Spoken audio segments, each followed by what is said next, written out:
(1월)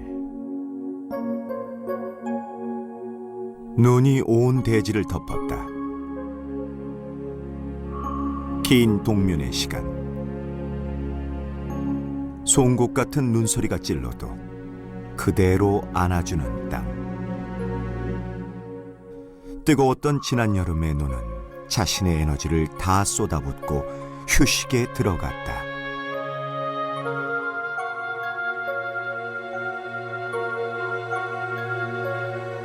노는 극적인 변화의 시간을 맞이하기 시작했다.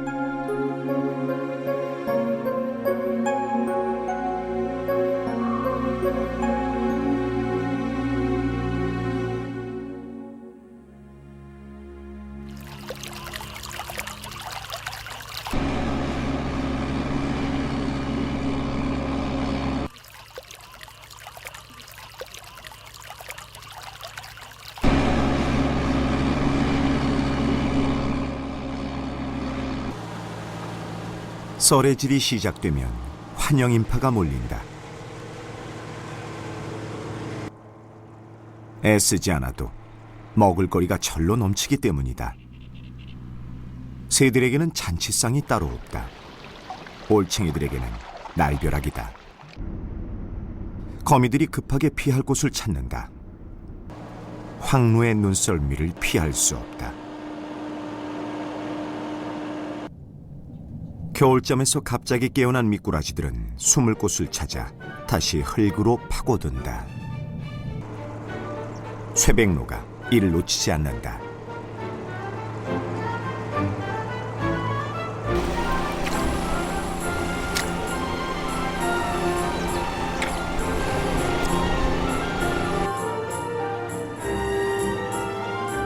할미새들도 날렵한 비행솜씨를 뽐내며 이 잔치에 끼어든다. 지난 겨울 다리 한쪽을 잃은 안락 할미새. 먹이가 부족했다면 이번 겨울을 넘기지 못했을 것이다.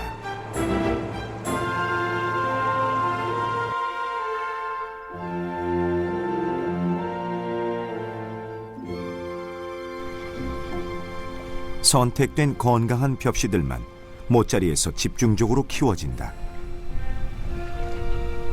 모짜리에 파종한 지 20일. 어린 벼는 논에서 스스로 자랄 준비를 한다. 5월 중순 모내기가 시작될 즈음 논은 먼 길을 가는 여행객들을 맞는다. 흑꼬리 도요는 뉴질랜드에서 쉬지 않고 10,000km를 단숨에 날아왔다.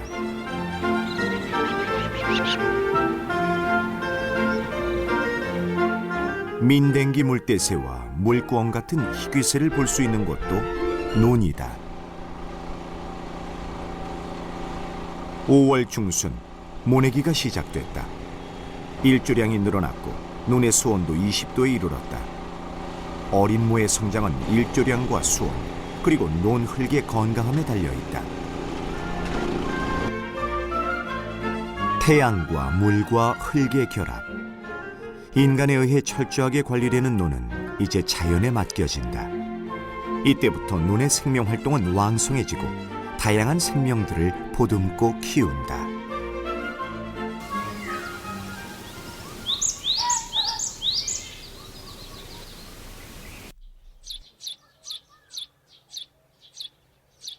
논 곁에 있는 작은 웅덩이. 올챙이 시절을 막 끝낸 두꺼비 새끼들이 웅덩이에서 나왔다. 두꺼비 새끼들은 햇빛을 피해 풀 속에 숨어 때를 기다리고 있다. 햇빛에 노출되면 피부가 마르면서 죽게 된다. 비 오는 틈을 이용해 이동을 한다. 마침내 기다리던 봄비가 내리기 시작했다. 하나둘 이동을 시작하는 두꺼비 새끼들. 어미가 살고 있는 야산이 이들이 가야 할 곳이다.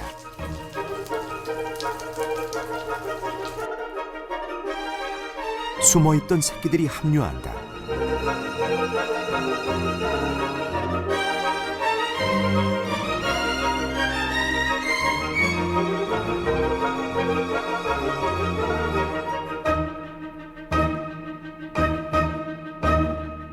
본능이 이들을 이끈다.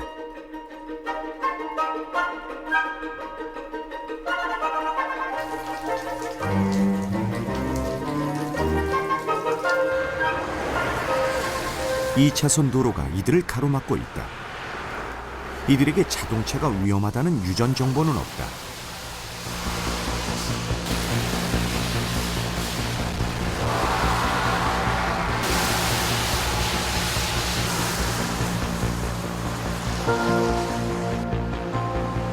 무참히 깔린다.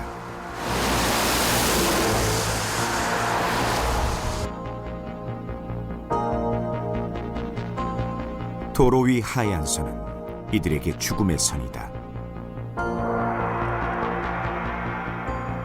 노란 중앙선을 건너면서 반으로 줄고 다시 마지막 하얀 선을 건너면서 남은 반이 사라진다. 무사히 죽음의 선을 넘은 두꺼비 새끼는 2%에 미치지 못했다. 이들의 운명으로만 바라보기엔 너무 당혹스럽다. 6월, 논의 수온이 25도를 넘기 시작했다. 보이지 않던 작은 생명들이 나타나 왕성하게 움직인다. 빛의 에너지가 식물성 플랑크톤에 전달되고 이를 먹는 동물성 플랑크톤이 급격히 증가한다. 장구벌레는 모기애벌레로 머리 양쪽에 달려있는 강물을 사용해 플랑크톤과 세균 등을 잡아먹는다. 물벼룩은 마른 땅에서 알로 지내다가 물을 만나면 발생한다. 녹조류를 잡아먹는 동물성 플랑크톤으로 녹조류의 지나친 발생을 억제하는 중요한 역할을 수행한다. 머리에 있는 두 갈래의 촉각으로 물을 힘차게 때려 헤엄친다. 털줄 뾰족고 조개벌레라고 불리는 조개새우도 동물성 플랑크톤이다. 조개와 물벼룩을 합쳐놓은 듯한 조개새우는 논바닥에 흙을 파내어 유기 퇴적물을 걸러먹는다.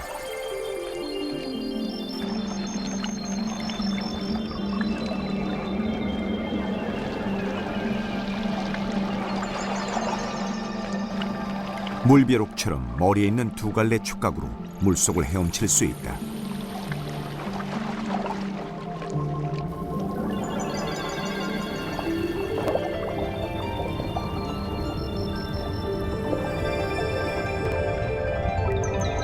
마치 우주에서 무중력 상태로 유영하는 듯한 이 녀석은 풍년새우.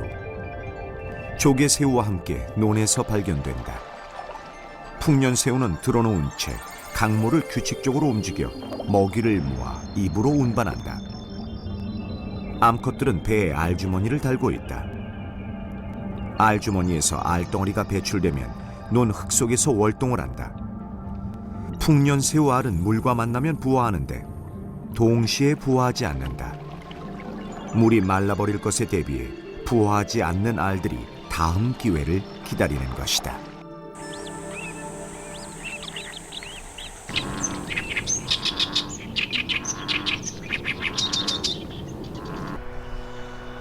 논과 논 사이. 논둑에도 잡초들이 많이 자랐다.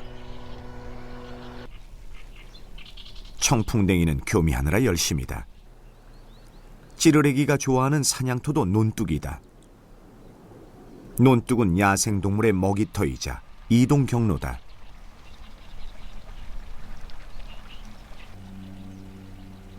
너구리가 낮부터 돌아다니고 있다. 대낮에 활보하는 것을 보니 배가 몹시 고픈 모양이다. 너구리는 객과의 포유동물로 우리나라에서 비교적 흔하지만 낮에 모습을 드러내는 일은 거의 없다.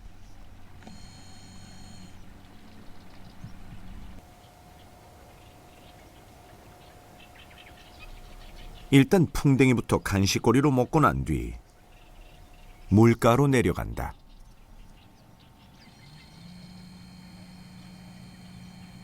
촬영팀도 신경 쓰지 않는다.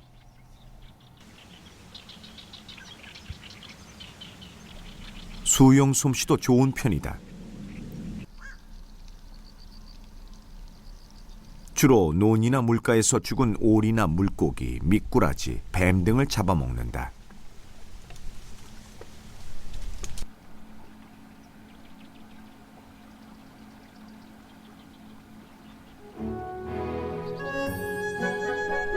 새끼들은 갈대밭에서 어미를 기다리고 있다.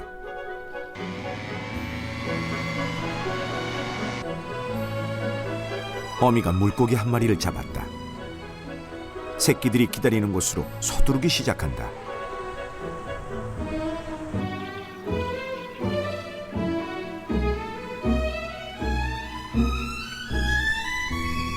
마중 나온 새끼.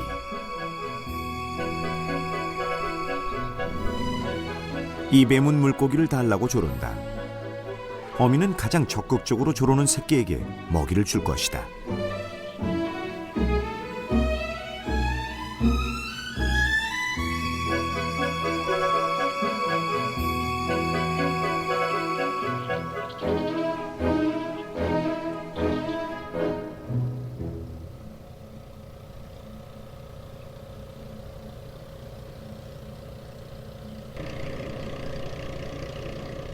논 모내기 이후 조용했던 논이 시끄러워졌다. 논뚝 풀베기 작업으로 너구리는 먹이터 하나를 잃었다.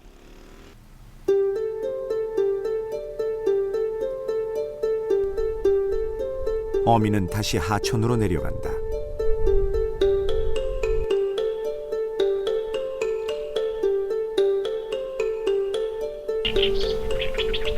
수컷이다. 코를 들어 먹이 냄새가 나는 방향을 찾고 있다.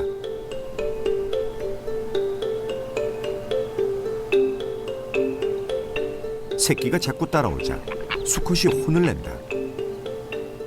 따라오지 말라는 경고다.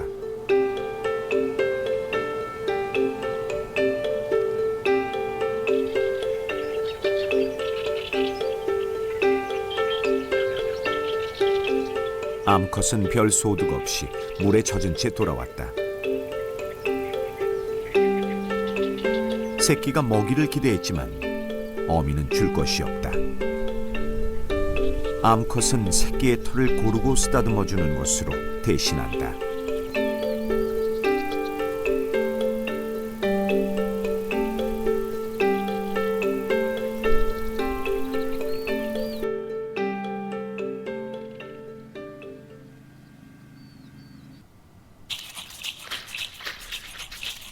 날이 어두워지자 어미는 새끼들을 불러 모았다.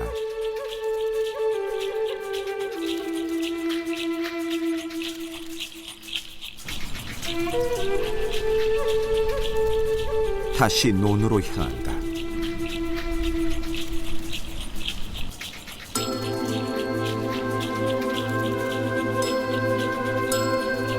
어미는 논에 먹이가 많다는 것을 잘 알고 있다.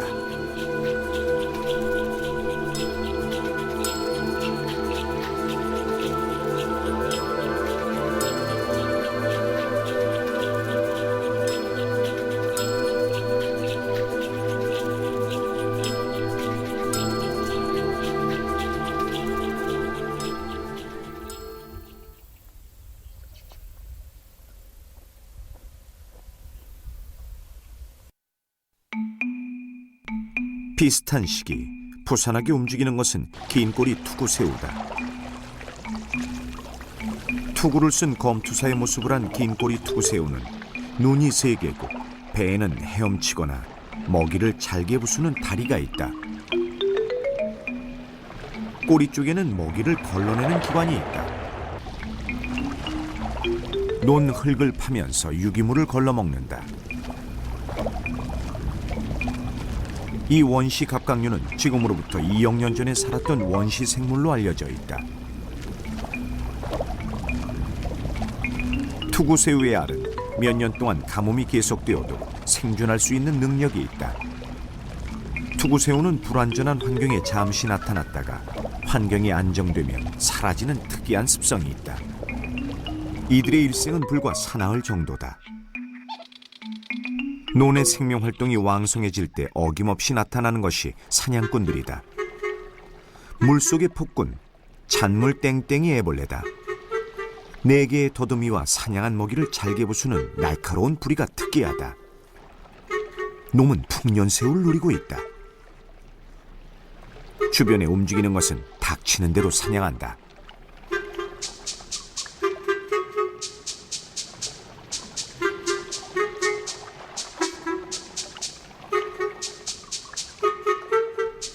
잔물 땡땡이의 식사법은 독특하다. 사냥한 먹이를 물 위로 들어올려 잘게 부수고 갈아서 체액을 빨아먹는다.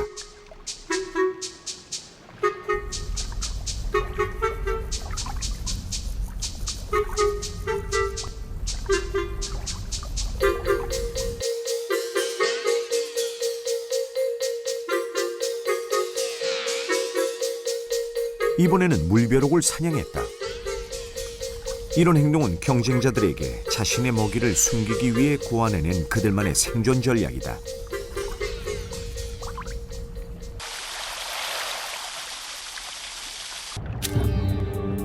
왕잠자리 유충의 등장으로 논이 소란스러워졌다. 왕잠자리 유충이 사냥에 나서자 올챙이들은 혼란에 빠진 것이다.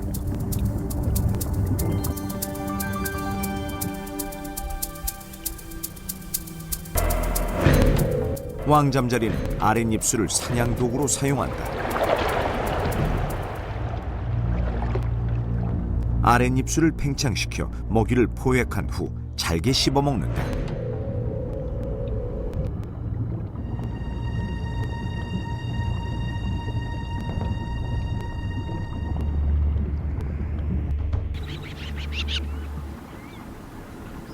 노는 눈에 보이지 않는 작은 생명들 덕에 유지된다.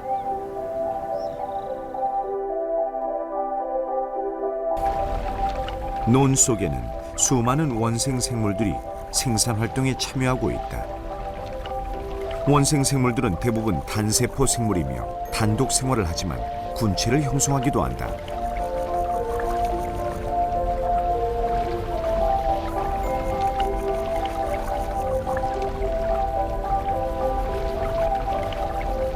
나팔벌레는 부착성 손모충으로 선모의 운동에 의해 만들어진 물의 소용돌이를 이용해 작은 먹이 입자를 먹는다.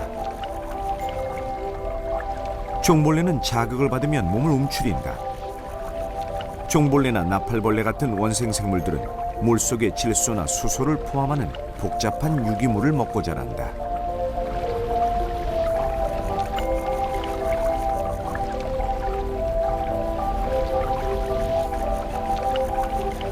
깔따구 애벌레들이 알에서 부화하기 시작한다.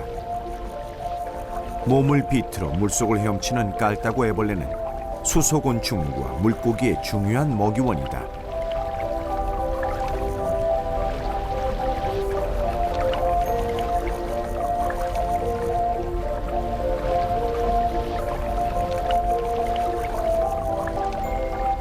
이들은 실지렁이처럼 흙 속을 파고들어 집을 짓고 흙 속에 산소를 공급해줘 논을 숨쉬게 한다.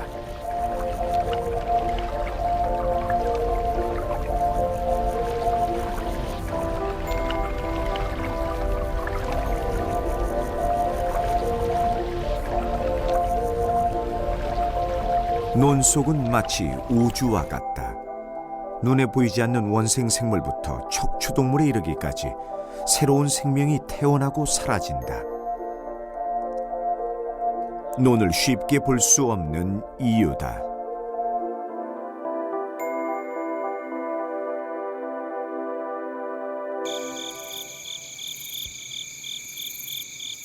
변신의 시간. 청개구리가 올챙이 시절을 끝내고 무트로 올라온다.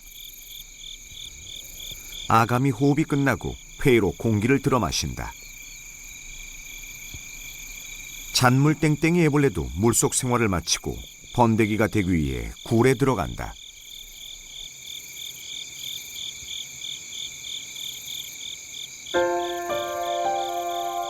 왕잠자리 유충에게도 변신의 시간이 왔다.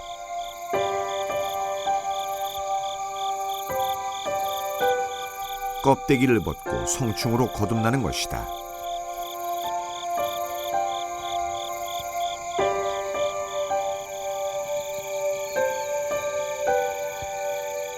일 년 동안의 애벌레 생활은 껍데기에 남기고 피행을 위해 몸을 가볍게 한다.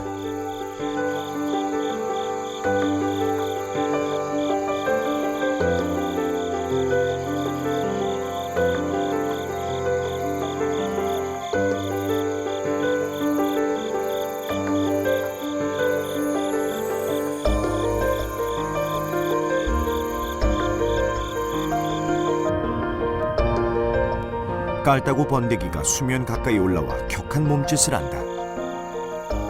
깔따구는 일생의 가장 극적인 순간을 겪고 있다.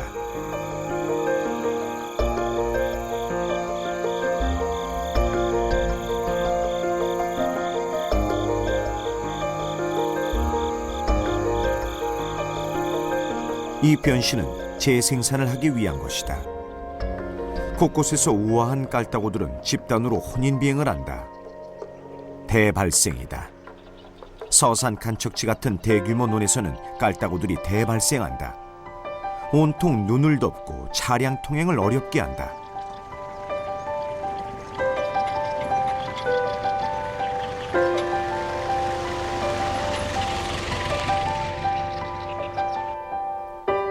황로들은 깔따구 사냥에 신났다.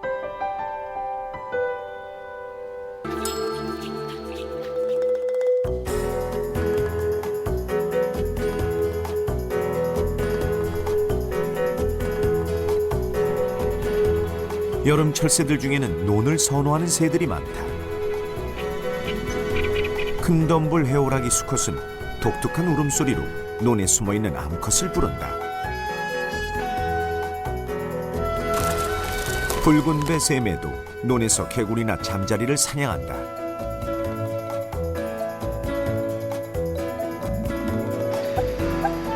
짝짓기 계절.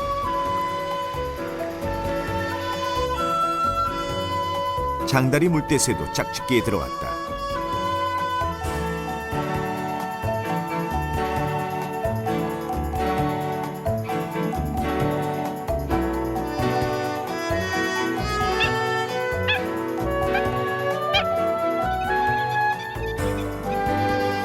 암컷과 수컷은 교대로 알을 품는다.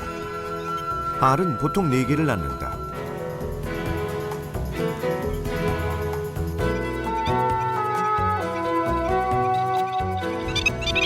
둥지 근처에 다른 장다리 물대새가 나타나면 어김없이 날아가 쫓아낸다.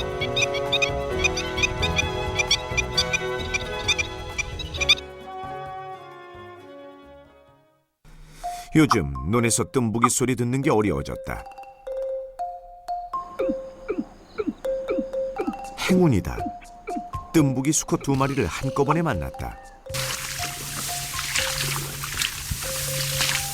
뜸부기가 지나간 논, 둥지가 발견됐다. 알이 9개나 된다.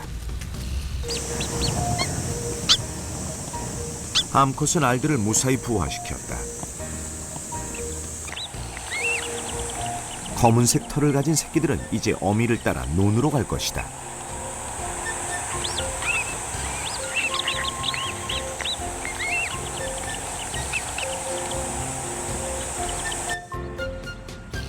논에는 그들의 성장에 필요한 먹이가 있다.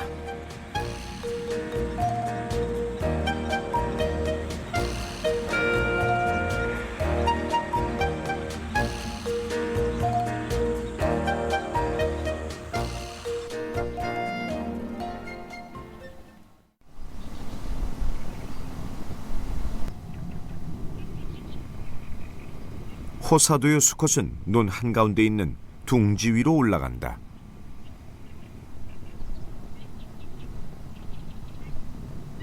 알은 암컷이 낳지만 돌보는 것은 수컷이다.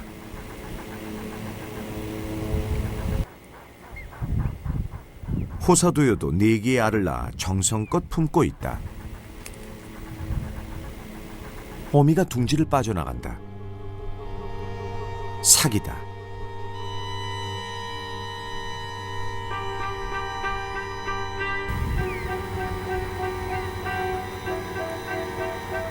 다행히 둥지를 눈치채지 못했다.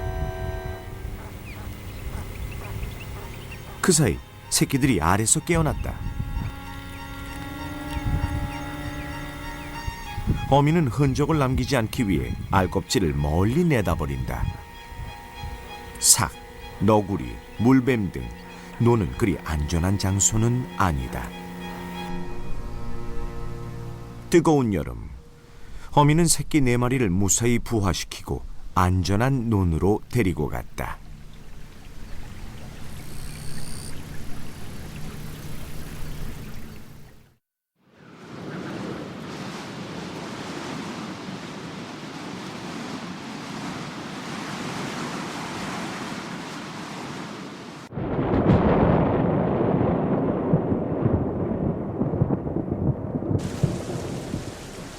(7월) 장마는 폭우가 되어 내렸다.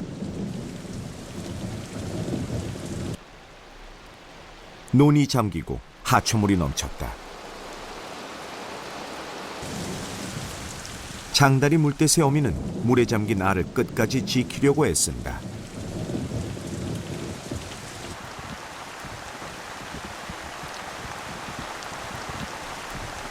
개미들도 난리가 났다. 알들을 모두 꺼내 대피하긴 했지만 수위는 점점 높아간다. 애벌레 등에 올라타 다른 곳으로 대피한 개미들은 그나마 다행이다.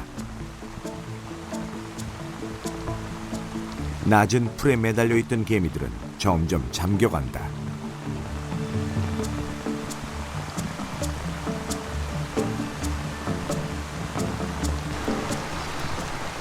너구리 가족도 긴급 대피에 나섰다. 너구리 가족이 머물던 하천 갈대밭이 물에 잠기면서 암컷은 새끼들을 데리고 길가로 대피했다.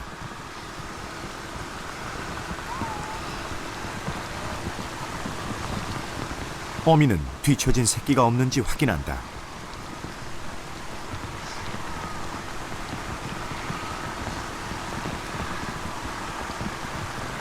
어미는 새끼들이 곁을 떠나지 못하게 한다.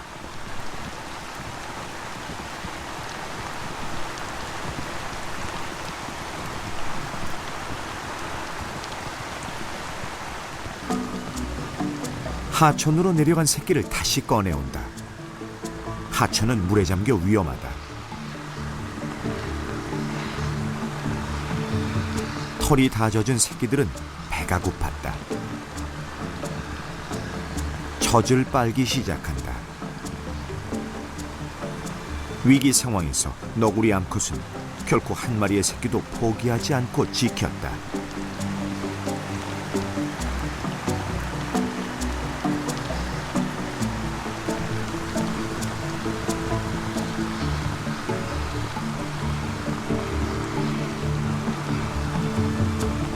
비는 쉬지 않고 계속 내렸다.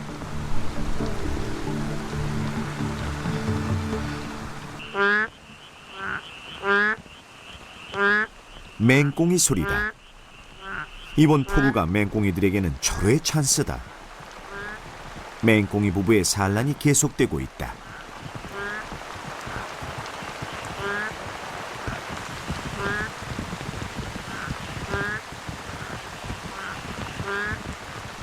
야생의 세계는 결코 한쪽으로 치우쳐 있지 않다. 득이 있으면 실이 있는 오묘한 질서가 있을 뿐이다.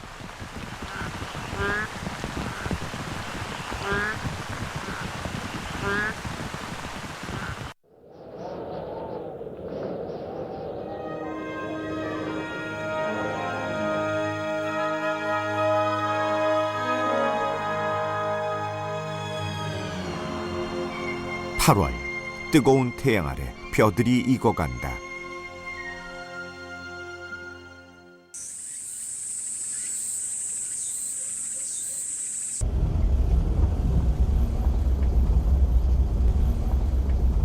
색다른 프로젝트가 시작됐다. 바로 논의 지배자 무자치 무선 위치 추적 작업이다. 우선 얘를 뱃망에 좀 넣어야 되겠습니다. 10마리를 논에서 포획해 6마리의 피부에 무선 송신 장치를 이식했다. 국내에서는 처음으로 소형 무선 송신 장치를 무자치 피부에 이식하는 데 성공한 것이다. 이 프로젝트는 무자치의 행동과 산란에 관한 생태를 밝히는 데 있다.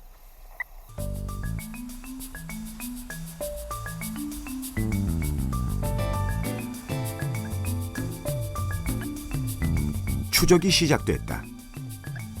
무자치는 논과 둔봉을 오가며 생활하고 있었다.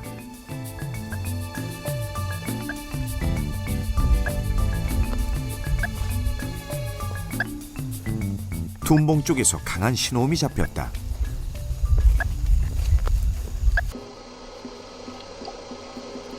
무자치는 제주도를 제외한 우리나라 전역에 살고 있다. 우리나라에 서식하는 뱀 중 가장 개체수가 많았지만 무분별한 농약 사용으로 먹이가 논에서 사라지면서 개체수가 급감했다. 먹이는 논에 사는 개구리, 곤충, 심지어 물고기까지 잡아먹는다. 한 바퀴 돌아서 다시 논으로 들어갔어요. 그러니까 이놈이 도 아래에 있을 확률이 높습니다.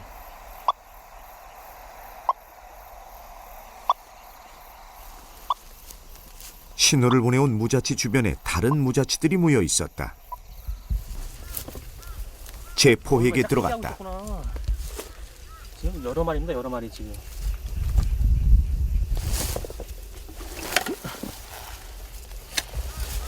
지금 여러 마리입니다. 여러 마리. 조심. 아 따고. 아 따고. 이때 갑자기 벌들이 몰려들었다.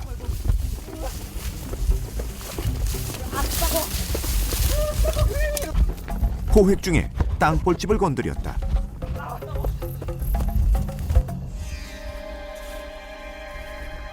장비들을 챙길 겨를도 없었다. 100여 미터를 도망가서야 벌들이 진정됐다.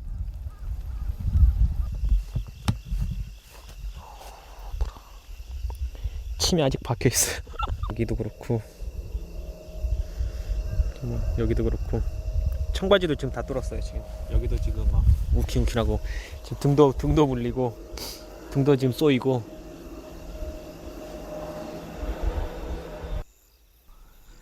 추적은 계속됐다.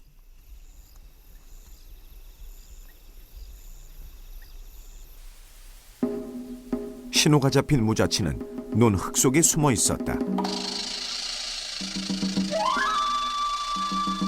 무자치는 물속에 호흡을 멈추고 오래 머물 수 있다. 다른 뱀들과 뚜렷이 구분되는 특징이다.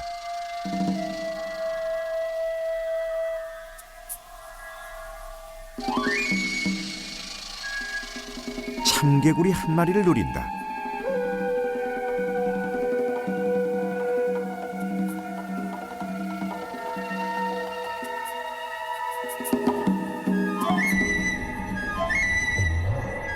첫 번째 공격은 실패. 두 번째 시도는 성공이다. 무자치는 독이 없다. 몸으로 먹이를 감싸서 질식시켜 삼킨다.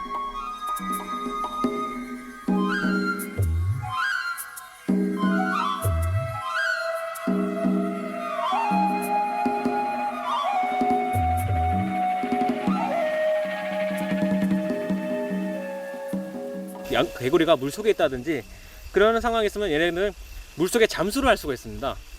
잠수를 할 수 있고, 그 포식자가 나타났다면 물속에 잠수를 해서 피하고요. 5분 내지 15분 정도까지라도 계속 잠수한 상태로 머무르고 밑바닥에서. 근데 다른 뱀들은 헤엄을 칠 수도 있고 할 수는 있지만은 이렇게 잠수까지 해서 자유자재로 유영할 수 있는 그런 능력을 가진 뱀들은 없습니다.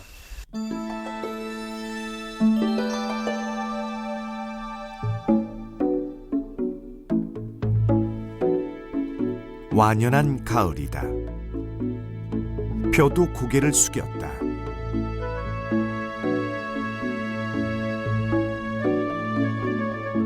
마지막 결실을 위해 모두가 나섰다. 기똥잠자리는 논 사이를 다니며 알을 낳는다.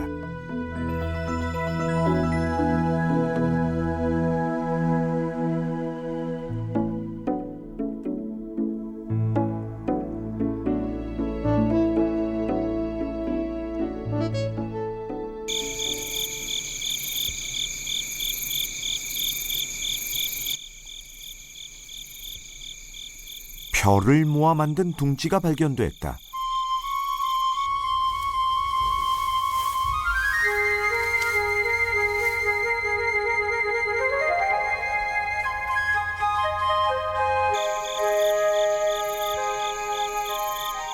눈도 뜨지 않은 새끼들이 있었다. 새는 아니었다. 주인공은 맷받쥐. 맷받쥐는 무럭새, 갈대 등의 둥지를 만들어 번식하는데 종종 논에도 둥지를 튼다.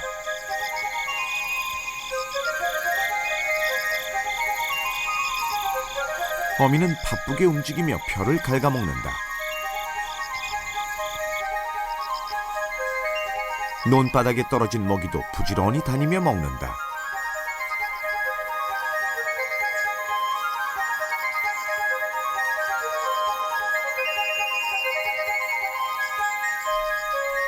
새끼는 젖을 뗄 때가 됐다.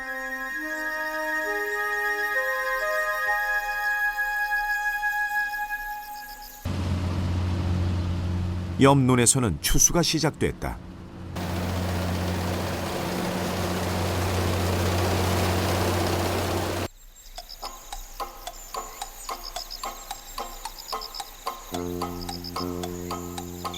어미는 사태를 파악한 듯하다. 어미는 야반 도주를 선택했다. 근처 무럭새 밭에 만들어 놓은 임시 둥지로 새끼들을 옮기기로 결정한 것이다. 새끼는 본능적으로 몸을 웅크려 어미가 물고 이동하기 좋게 한다. 맷받쥐는 몸이 가볍고 꼬리로 풀줄기를 붙잡을 수 있어 무럭새 사이를 쉽게 이동한다.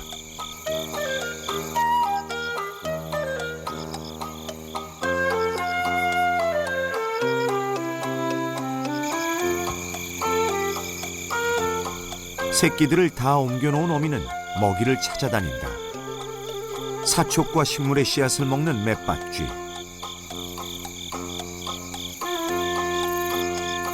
새끼들에게 돌아온 어미는 반쯤 소화시킨 먹이를 입을 통해 전해주고 몸을 핥아준다.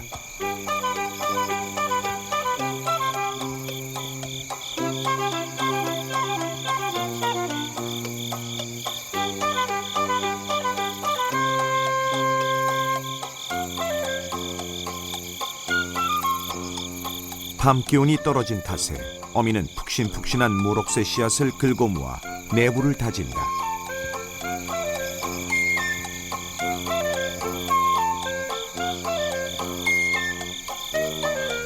어미는 무척 바쁜 하루를 보냈다.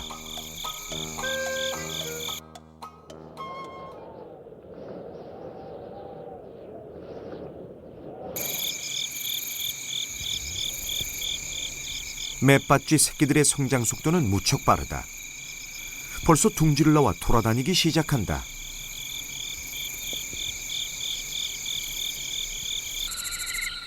어미가 가는 곳에 따라갈 수도 있다.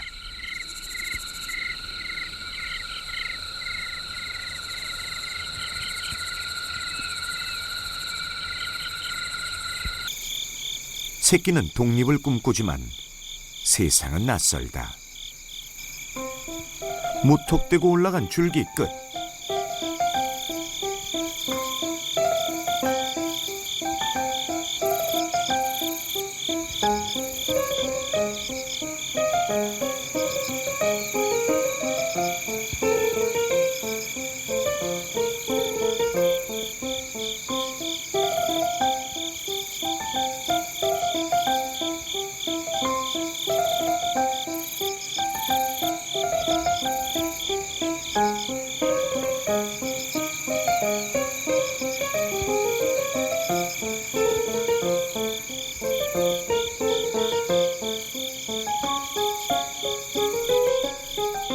마침내 먹이가 있는 곳을 찾았다.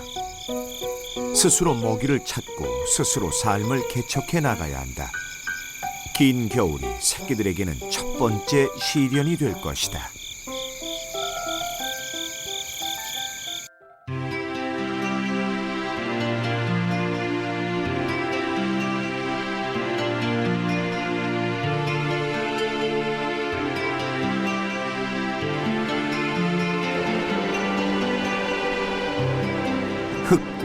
물과 태양의 결합으로 노는 결실을 맺었다. 신석기 시대부터 시작된 벼농사는 지금까지 이어져오지만 성능이 좋은 수확기의 도입으로 나달은 거의 남지 않는다. 1%나 남을까? 빈 들녘을 가장 먼저 찾아오는 곳은 기러기들이다. 서해안 지역에 간척지 논이 늘어나면서 기러기들은 신이 났다. 이곳에서는 1%의 낙곡도 엄청난 양이다.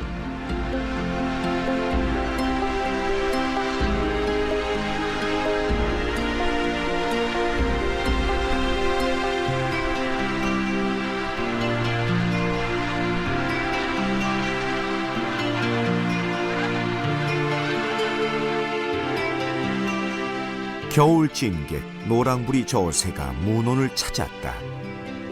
추수가 끝난 논에 물을 대니 물고기가 몰리고 노랑부리 저새는 월동에 필요한 에너지를 논에서 비축한다. 겨울 문온은 결코 생명활동을 멈추지 않는다.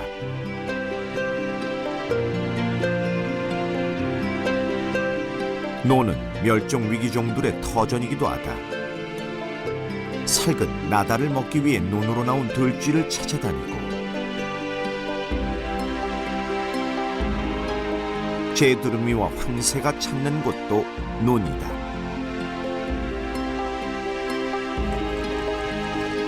독수리가 까마귀의 먹이를 뺏어보려 하지만 쉽지 않다. 잿빛 개구리매는 특히 논둑을 노린다. 논이 생명활동으로 충만할 때 먹이 사슬은 이어지고 멸종위기종들은 멸종을 피할 수 있다.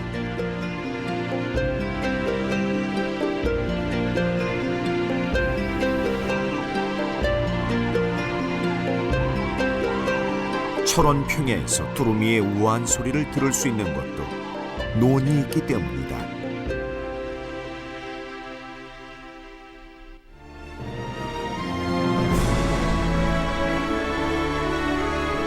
새들이 먹이를 먹고 휴식을 취할 수 있는 곳.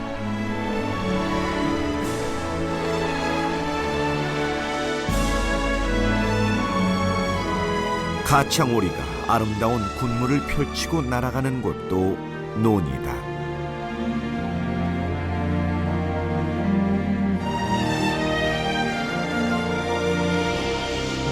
이처럼 인간과 생명이 조화를 이루는 곳이 어디에 있을까?